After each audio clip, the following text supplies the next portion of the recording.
Tuổi trẻ này mình cùng nhau khoác vai đi từ sáng tới đêm, hát lên như chưa từng được hát. Vui này thôi ai biết mai sau nhỉ. Anh ơi hè về rồi, em ơi hè về. Đông qua lâu rồi anh em đặt chén rượu xuống cho bớt lè nhẹ. Anh cởi bộ comple, em tháo khăn quàng cổ. Anh tạm rời bàn làm việc cùng em xuống phố đón mùa phượng nở. Em ơi lên xe mình đi thôi, đời mình khi trễ lúc vội. Bao lâu rồi ta không nghỉ ngơi, để thân thể réo hụt hơi. Tuổi trẻ có được bao nhiêu nào, trước mắt đã 30 rồi. Lần cuối mình ngồi với nhau từ khi nào mà vẫn phải chờ đợi. Em ơi loài người này rất vội, em ơi cứ sống sao cho mình thấy vui.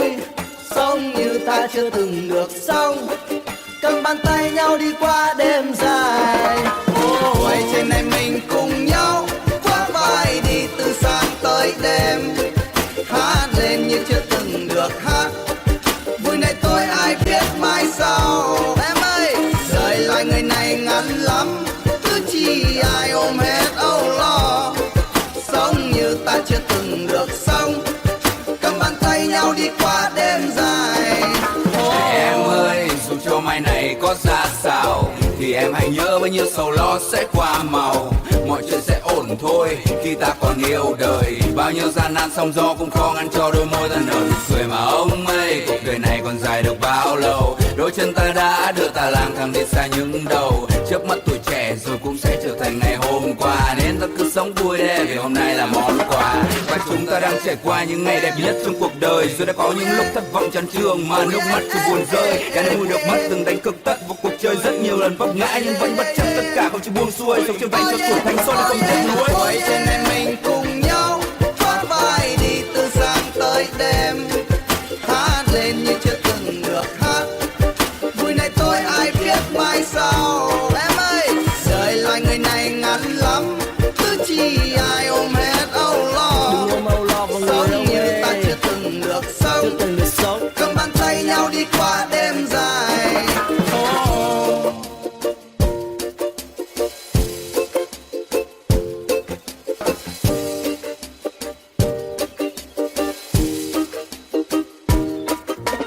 Em ơi lo chi ngày dài, chỉ cần chúng ta tử tế với nhau.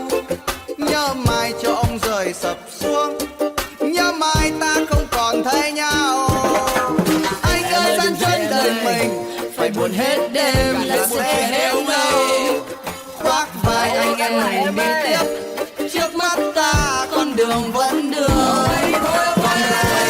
Mình cùng nhau khoác vai đi từ sáng tới đêm, hát lên như chưa từng được hát.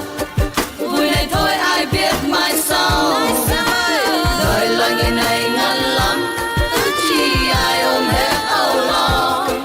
Sống như ta chưa từng được sống, cầm bàn tay nhau đi qua đêm dài.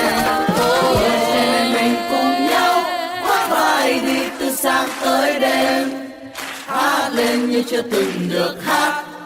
Vui này thôi ai biết mai sau. Đời loài người này ngắn lắm, cứ chi ai ôm hết âu lo. Sống như ta chưa từng được sống, cầm bàn tay nhau đi qua đêm dài.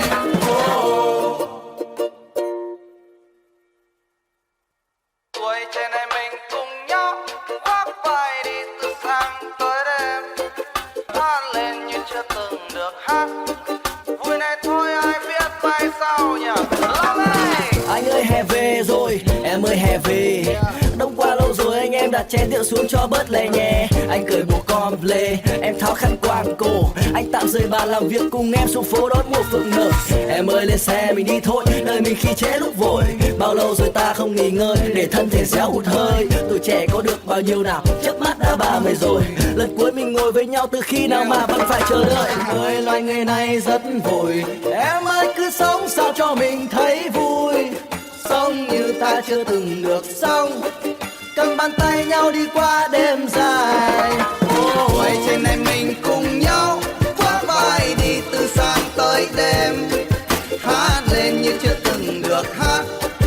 Vui này tôi ai biết mai sau. Em ơi, đời loài người này ngắn lắm, cứ chi ai ôm hết âu lo. Sống như ta chưa từng được sống, cầm bàn tay nhau đi đi qua đêm dài.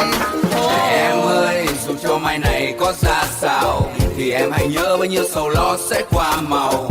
Mọi chuyện sẽ ổn thôi khi ta còn yêu đời. Bao nhiêu gian nan sóng gió cũng khó ngăn cho đôi môi ta nở nụ cười mà ông ơi. Cuộc đời này còn dài được bao lâu, đôi chân ta đã đưa ta lang thang đi xa những đầu. Chớp mắt tuổi trẻ rồi cũng sẽ trở thành ngày hôm qua, nên ta cứ sống vui đi vì hôm nay là món quà. Và chúng ta đang trải qua những ngày đẹp nhất trong cuộc đời, rồi đã có những lúc thất vọng chán chường mà nước mắt cứ buồn rơi. Cả nơi được mất từng đánh cực tất vào cuộc chơi, rất nhiều lần vấp ngã nhưng vẫn bất chấp tất cả không chịu buông xuôi. Sống trên tay cho tuổi thanh xuân không tiếc nuối. Vậy trên này mình cùng nhau thoát vai đi từ sáng tới đêm, hát lên như chưa từng được hát. Vui này tôi ai biết mai sau. Em ơi, đời loài người này ngắn lắm, cứ chi ai ôm hết âu lo. Đừng ôm âu lo vào người Sống ông như ơi, ta chưa từng được sống, chưa từng được sống. cầm bàn tay nhau đi qua đêm dài.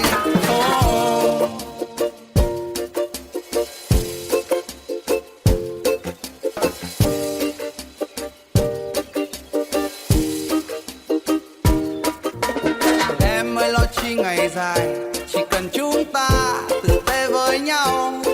Nhớ mai cho ông rời sập xuống, nhớ mai ta không còn thấy nhau.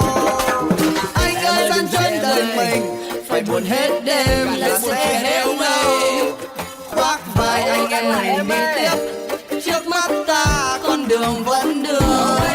Con người mình cùng nhau khoác vai đi từ sáng tới đêm, hát lên như chưa từng được hát. Vui này thôi ai biết mai sau. Đời loài người này ngắn lắm, cứ chi ai ôm hết âu lo. Sống như ta chưa từng được sống, cầm bàn tay nhau đi qua đêm dài. Để mình cùng nhau khoác vai đi từ sáng tới đêm, hát lên như chưa từng được hát. Vui này thôi ai biết mai sau. Đời loài người này ngắn lắm, cứ chi ai ôm hết âu lo. Sống như ta chưa từng được sống, cầm bàn tay nhau đi qua đêm dài.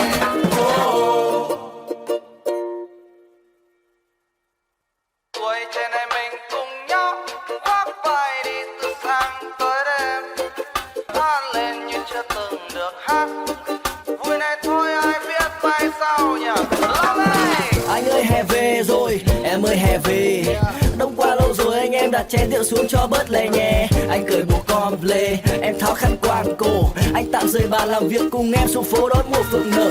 Em ơi lên xe mình đi thôi, đời mình khi trễ lúc vội.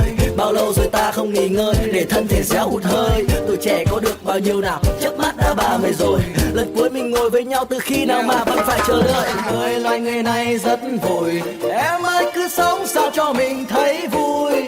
Sống như ta chưa từng được sống, cầm bàn tay nhau đi qua đêm dài.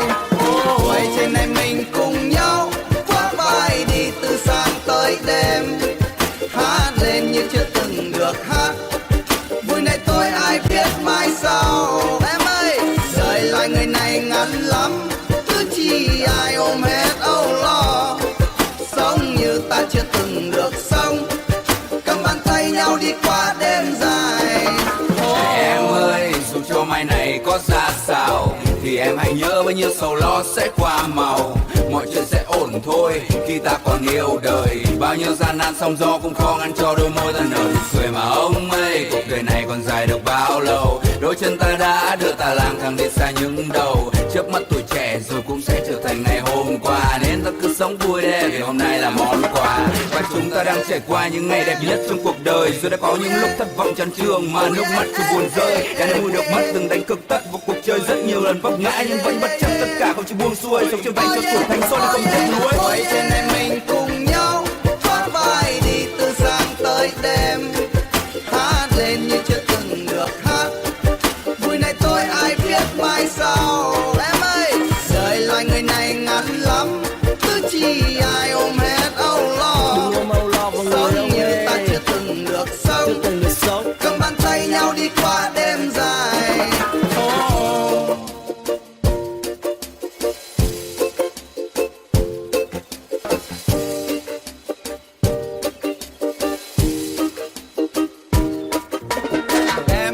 chi ngày dài, chỉ cần chúng ta tử tế với nhau.